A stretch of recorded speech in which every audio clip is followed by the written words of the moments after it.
अस्सलाम वालेकुम। New Pakistan Ramzan special transmission में आपको वेलकम कहते हैं। मैं हूं आपकी मेज़बान नबीहा इजवाज़ खान और मैं हूं आपके साथ अनवार खाबर। नाज़रीन, आज आईने पाकिस्तान की गोल्डन जुबली तकरीब बनाई जा रही है। उससे तमाम सियासतदानों की जानिब से खिताब भी किया गया है और जस्टिस काजी फ़ाइज़ ईसा ने भी आज खिताब किया है। कहने के तो हम एक और नए दिन में दाखिल हो चुके हैं, लेकिन हम ये देख रहे हैं कि जो हमारे बहरान हैं वही पुराने हैं जिनका हमें रोज़ सामना करना पड़ता है। हमारी नज़रों के सामने जो कुछ हो रहा है वो भी सबके सामने है और ऐसा लग रहा है कि हुकूमत मुकम्मल तौर पर हालात के रहमो करम पर है। और आज पाकिस्तानी कौम के लिए एक फ़ख्र का दिन है, क्योंकि आज से 50 साल पहले 10 अप्रैल 1973 को पाकिस्तान की आइन साज असम्बली ने पाकिस्तान का पहला मुत्तफ़िक़ा आइन मंजूर किया था। बिल्कुल, ये सदारत 14 अप्रैल 1973 को तौसीक इसकी कर दी गई थी। आज दस्तूर ने अपने 50 साल मुकम्मल कर लिए और अगर ये कहा जाए तो गलत ना होगा कि पाकिस्तान के आइन की रूह को बहुत मरतबा ज़ख्मी किया गया है। जस्टिस अतर मैनुल्लाह के अल्फाज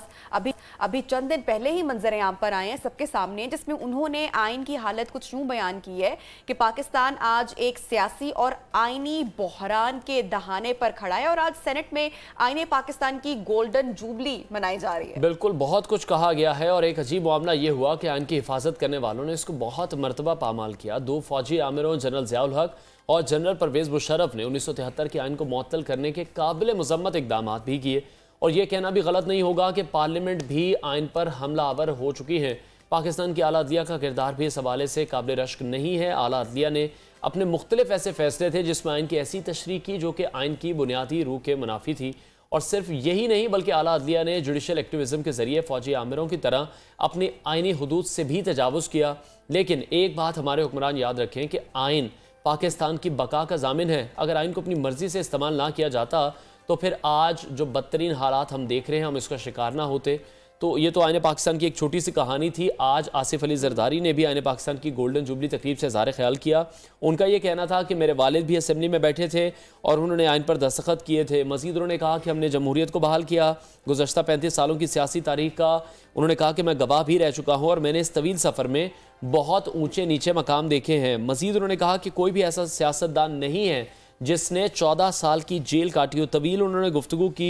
कुछ ऐसी चीज़ें भी हैं जिन्हें पीपल्स पार्टी ने भी बर्दाश्त किया।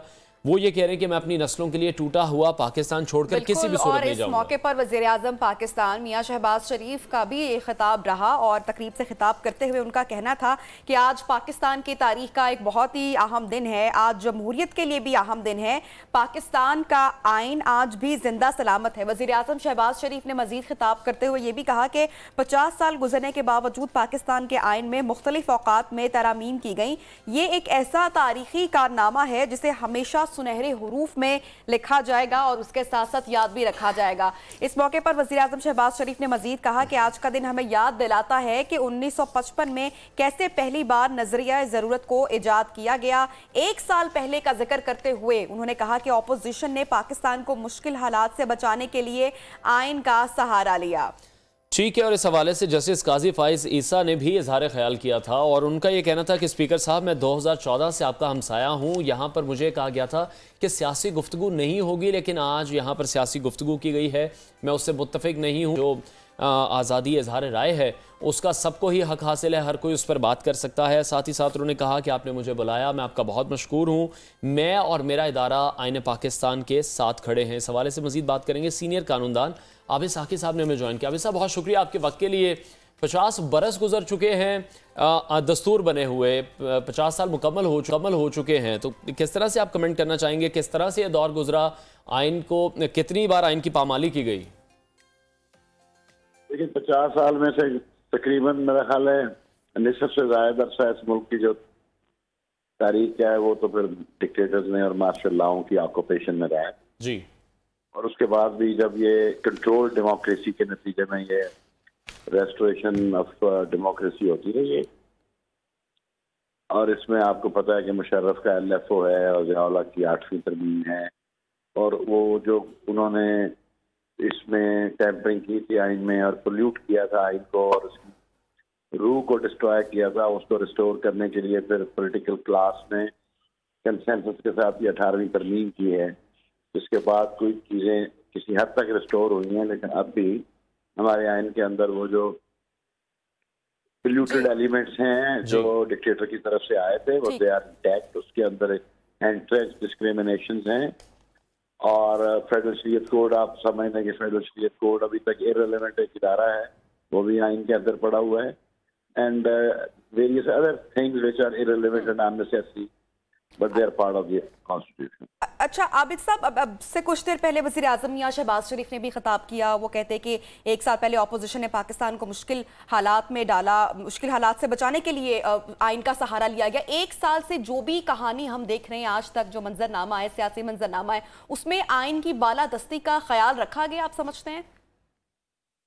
देखिए, आइन की बालादस्ती का ख्याल तो यहाँ कोई भी नहीं रखता, लेकिन मैसेज ये है तारीख का कि हमें आइन के मुताबिक ही चलना चाहिए। अगर हमने रियासती इस्तेहकाम हासिल करना है और एक डेमोक्रेटिक कंसोलिडेशन के नतीजे में हमने एक डेमोक्रेटिक ऑर्डर को एस्टैब्लिश करना है, एक जमहूरी मुआशरा कायम करना है, तो उस सूरत में ही मुमकिन हो सकता है कि तमाम स्टेक होल्डर्स जो हैं वो आइन की पाबंदी को दिल से तस्लीम करें। ठीक है आबिद साहब, आज जस्टिस काजी फाइज ईसा की जानिब से भी इस आइन की गोल्डन जुबली के मौके पर पार्लियामेंट में खिताब किया गया। बहुत से पॉइंट्स उन्होंने भी रेज किए, अगर आपने वो सुने हैं उस पर कोई कमेंट करना चाहेंगे? मैंने सुना नहीं, लेकिन काजी साहब ज़ाहिर है आइन पसंद जज हैं, उम्मीद है वो आइनी इस्तेहकाम के लिए अपना किरदार अदा करें।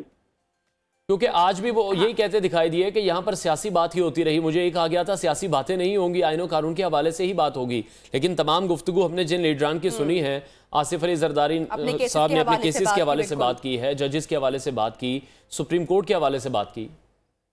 देखिए, जो आइन है ना, आइन को पॉलिटिक्स से अलग करके नहीं देखा जा सकता। इनफैक्ट आइन जो है, कॉन्स्टिट्यूशन जो है, वो एक पॉलिटिकल डॉक्यूमेंट ही है ना जी। पॉलिटिकल डॉक्यूमेंट के नतीजे में ही हमने ये तय किया है ना कि अवाम के क्या हकूक व फराइज हैं, रियासती इदारों का क्या यानी डिसिप्लिन और फंक्शन होना चाहिए, उनको कैसे उन्होंने ऑपरेट करना है। वो ये जो ट्राइकोटमी ऑफ पावर्स का हमारा कॉन्सेप्ट है, मुकन्ना, अदलिया और इंतजामिया का, तो ये सारा स्ट्रक्चर जो है ये आइन के अंदर मौजूद है, ये आइन के अंदर दिया हुआ है। और जब भी आइन की बात होगी तो फिर पॉलिटिक्स की बात होगी।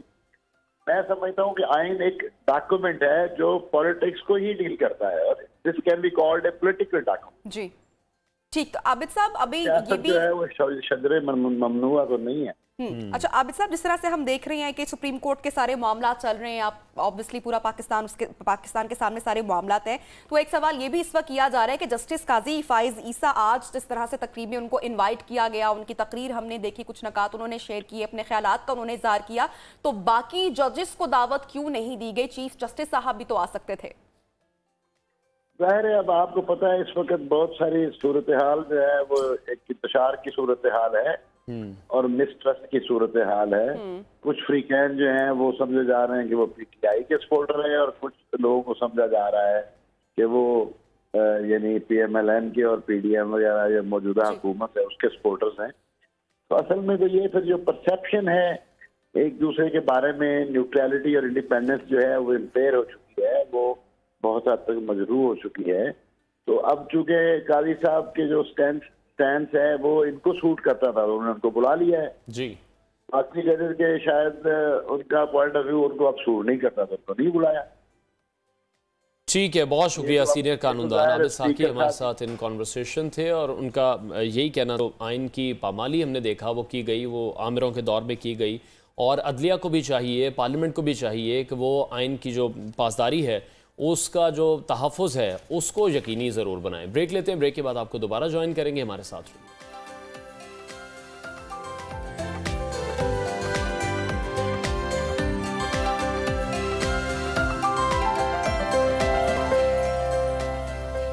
Welcome back. एक बार फिर से बात करेंगे, आइन की गोल्डन जुबली आज मनाई गई, और हमने देखा कि जिस तरह से पार्लियामेंट में खिताबात किए गए हैं, आसिफ अली जरदारी की जानिब से वज़ीर आज़म पाकिस्तान शहबाज शरीफ ने भी खिताब किया, बिलावल भुट्टो जरदारी ने भी गुफ्तगू की, और मरकज़े निगाह जो रहे हैं और जिस पे सोशल मीडिया पर या मीडिया पर जो बात की जा रही है, जस्टिस काजी फाइज ईसा वहाँ पर मौजूद थे, उन्होंने भी खिताब किया, और उनकी जानिब से कहा गया कि मुझे ये मालूम नहीं था कि यहाँ पर सियासी गुफ्तगू की जाएगी, और जो भी सियासी गुफ्तगू यहाँ पर की गई है मैं उससे इत्तफाक नहीं करता, लेकिन ये सबका आज़ादी इज़हार राय सभी कर सकते हैं। इस हवाले से हमें ज्वाइन किया है सीनियर एनालिस्ट नज़ीर लगारी साहब ने, उनसे मज़ीद बात करेंगे।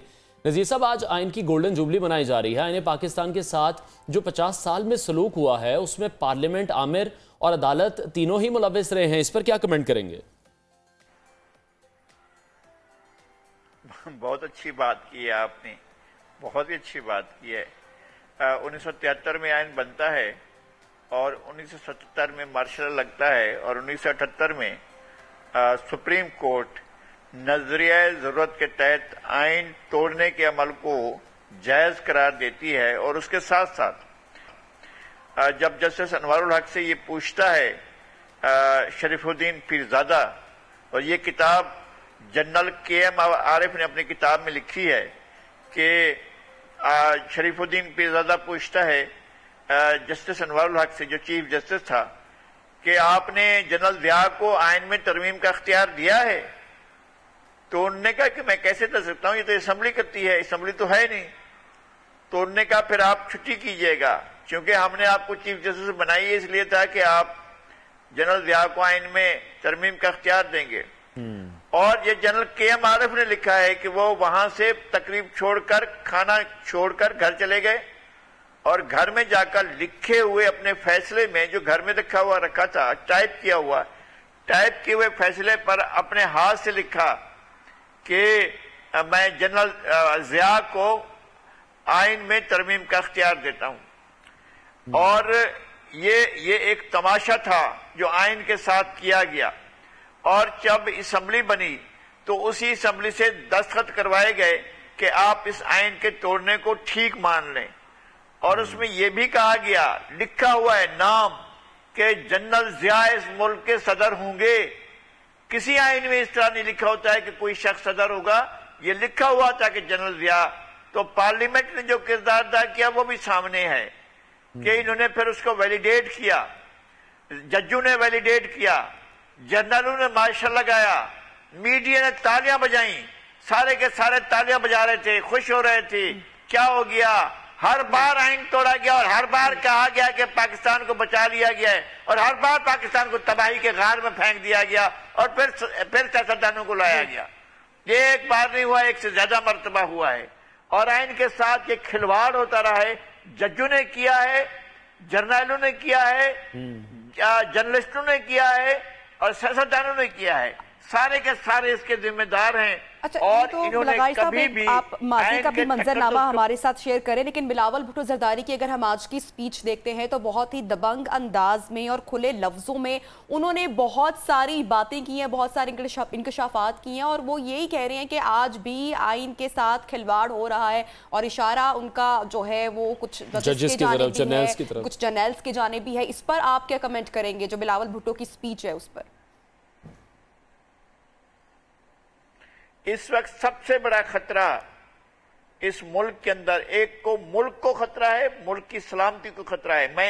میں یہ بات پچھلے 1 سال سے کہہ رہا ہوں، بلکہ ایکچولی تو یہ صورتحال 5 سال پہلے پیدا ہوئی ہے، جب یعنی ہمیشہ رہا ہے پاکستان مشکلات میں، لیکن 5 سال پہلے جب ایک لاڈلے کو لانے کے لیے زمین آسمان ایک کر دیا گیا اور سیاسی پارٹی وہ توڑ پھوڑ مچائے گی، 20 25 لوگوں کے امیدوار، پارٹی کو امیدواروں کو زبردستی ان کی پارٹیوں سے نکلوا کر ایک اور پارٹی میں شامل کیا گیا جی، اور اس کے بعد جو ہے ایک پارٹیوں کے گروپ بنائے گئے کہ جی ہم ایک الگ صوبے کے لیے گروپ بنا رہے ہیں، اور بڑے بڑے لوگ اس میں شامل کیے گئے، سابق وزیر اعظم میر بلخ شیر مزاری، سردار نصر اللہ خان دریشک، اور جو ہے ہمارے دوست مخدوم رکن الدین کے بیٹے خسرو بختیار، اور اس طرح کے اور لوگ، طاہر جو ہے چیمہ اور طاہر بشیر چیمہ، اس طرح کے لوگوں کو شامل کیا گیا۔ اور یہ بھی پیچھے تھے، بالکل پیچھے تھے، لائن میں کہیں لگے ہوئے تھے، جن کا نام تھا عثمان بزدار۔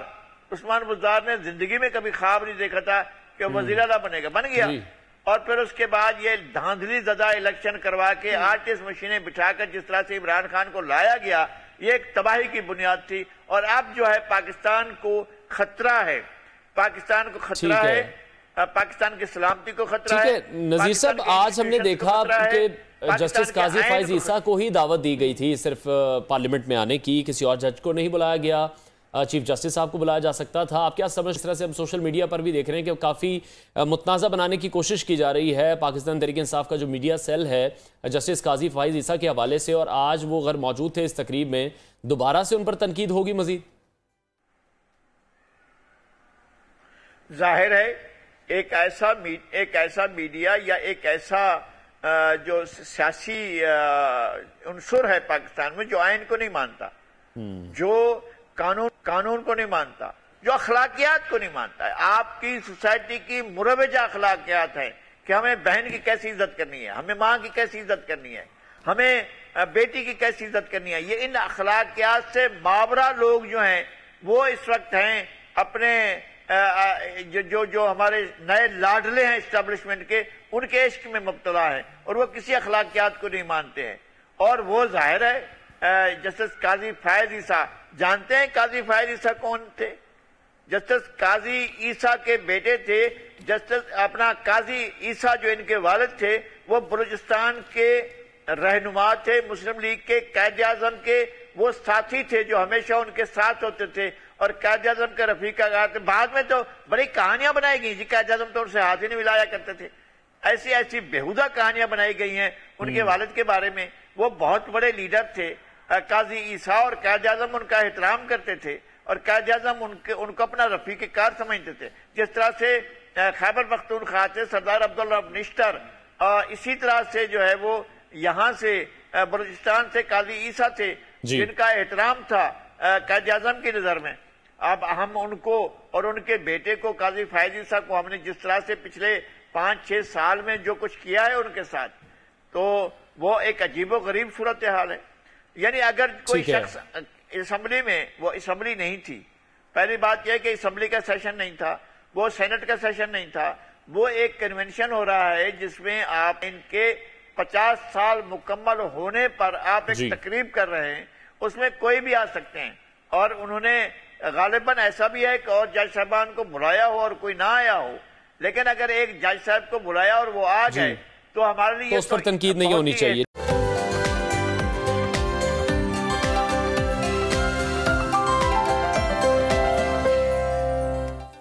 Welcome back. ایک مرتبہ پھر سے آپ کو نیو پاکستان افطار اسپیشل ٹرانسمیشن میں خوش آمدید کہتے ہیں, اور آپ کو اپڈیٹ کر رہے تھے اس سے پہلے آج آئین پاکستان کی گولڈن جوبلی کی تقریب تھی جس سے پاکستان کے جو رہنما ہیں, لیڈرز ہیں, وزیر اعظم پاکستان ہیں, انہوں نے خطاب کیا.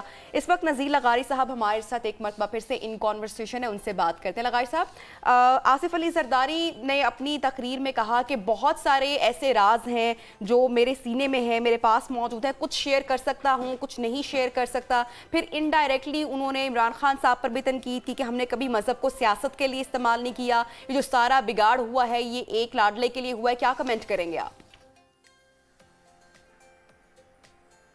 ایک تو یہ کہ انہوں نے ساری باتیں کی ہیں, بہت سے راز ہمارے سینے میں بھی ہیں. ظاہر ہے بہت سی چیزیں ایسی ہیں جنہیں ہم براہ راست جانتے ہیں یا بالواسطہ جانتے ہیں, لیکن ہر بات بتانے کی بھی نہیں ہوتی ہے, ہر بات کہنے کی بھی نہیں ہوتی ہے. بہت سی چیزیں ہیں جو ہم شاید لکھ جائیں یا ہم بتا جائیں کہ اس ملک کے ساتھ ہوتا کیا رہا ہے, کس طرح کا تماشا ہوتا رہا ہے, کس طرح کے لوگ اس ملک پر مسلط ہوئے اور کس طرح کے لوگوں نے ملک کا کیا حال کیا ہے اور کیوں کیا, یہ آج تک سمجھ میں نہیں آتا ہے. کیا اسٹیک تھا اس ملک کے ساتھ؟ ایک اتنا وسیع ملک ہے جس میں اتنا وسیع پہاڑ ہیں, صحرا ہیں, دریا ہیں, کھیت ہیں, میدان ہیں, سب کچھ ہیں. اتنے بڑے وسیع ملک میں چھوٹے سے لوگوں کے یا چھوٹے سے منصب اور عہدے کے لوگوں کے لیے کہ مجھے 3 سال کی, 2 سال کی, 1 سال کی ایکسٹینشن مل گئے, اس لیے پورے ملک کے مفاد کو داؤ پر لگا دینا, اس لیے پورے ملک کو ٹانگ دینا ایک جگہ پر جا کر, یا ایک شخص کو لانے کے لیے پورے کے پورے سسٹم کو اڑا کے رکھ دینا. پوری چلتی حکومت کو جو ہے آپ کہیں کہ جناب گھر جاؤ. ہم نہیں کہتے کہ بہت اچھی نواز شریف کی حکومت تھی, بہت اچھی جو ہے پیپلز پارٹی کی حکومت تھی, بہت اچھی دوسروں کی حکومت تھی, لیکن یار ایک پروسیس کے ساتھ چل رہی تھی, ملک آگے کی طرف جا رہا تھا, اچھی چیزیں ہو رہی تھی, سی پیک آیا تھا, آپ کا ایک انفراسٹرکچر بن رہا تھا, ٹھپ کر کے رکھ دیا کہ جی ادھر ان کو اچھا نہیں لگ رہا ہے تو ہم اس کو بند کرتے ہیں. یہ چیزیں اب کھل گئی ہیں نا. ایک آپ نے صرف ایک اچھا روڈ بنایا ہے, ایک ملتان سے سکھر کا, جو فاصلہ 8 گھنٹے میں ہوتا تھا وہ 3 گھنٹوں میں طے ہوتا ہے. اگر آپ ایسا پاکستان میں انفراسٹرکچر بن جائے اور اگر اس کے اندر رکاوٹیں نہ ڈالی جائیں، اب سکر سے مورو سے حیدرآباد کا بن رہا ہے، پتہ دیکھیں کیا بنتا ہے، کب بنتا ہے، کیسے بنتا ہے، ویسا بنتا ہے یا کسی اور طرح سے بنتا ہے، ہمیں نہیں معلوم ہے۔ لیکن اسی زمانے میں ایک اور بنا تھا کراچی سے حیدرآباد کا موٹر وے، اس کی حالت دیکھ لیں، 3 سال میں اپنی عمر پوری کر چکا ہے، وہ فوت ہونے والا ہے۔ تو ہمارے ملک کے اندر اس طرح کی چیزیں ہوئی ہیں، ہم کیا کریں؟ یعنی لوگوں کے پٹی مفادات ہوتے ہیں، چھوٹے چھوٹے مفاد ہوتے ہیں، اپنے عہدوں کے، منصب کے، ترقی کے، تنزلی کے، پلاٹ کے، مکان کے، فلاں کے، مراد کے، اس وجہ سے جو ہے پورے ملک کے مفاد کو اسٹیک پر لگا دیتے ہیں اور پورے ملک کو یرغمال بنا کر رکھ دیتے ہیں، اپنے من مانے لوگوں کو مسلط کر دیتے ہیں کہ جناب ہم اس کو لانا چاہتے ہیں، اس کی ذرا ہمیں اچھی لگتی ہے، اس کی چال اچھی ہے، اس کا چلنا اچھا ہے۔ بالکل غالب صاحب، جب ایک سال ہم دیکھ رہے ہیں جب کمپلیٹ ہوا ہے عمران خان کی حکومت کو گئے ہوئے، تو وائٹ پیپر جاری کیا گیا پاکستان تحریک انصاف کی جانب سے، عمران خان ایک اور نئی سازش کا ذکر بھی کرتے دکھائی دے رہے ہیں، اور ساتھ ہی ساتھ اگر ہم دیکھیں تو پی ڈی ایم ڈیلیور بھی نہیں کر پائی، پاکستان کی اکانومی جہاں پر کھڑی ہے وہ بھی ایک سوالیہ نشان ہے، یہی کہہ کر آئے تھے کہ ہم بہت ایکسپرٹ ہیں، بہت ایکسپیرینسڈ ہیں، تو ایکسپیرینس لوگ ملک کا اب یہ حال کر رہے ہیں۔ بالکل بہت برا ہوا ہے ملک کا حال۔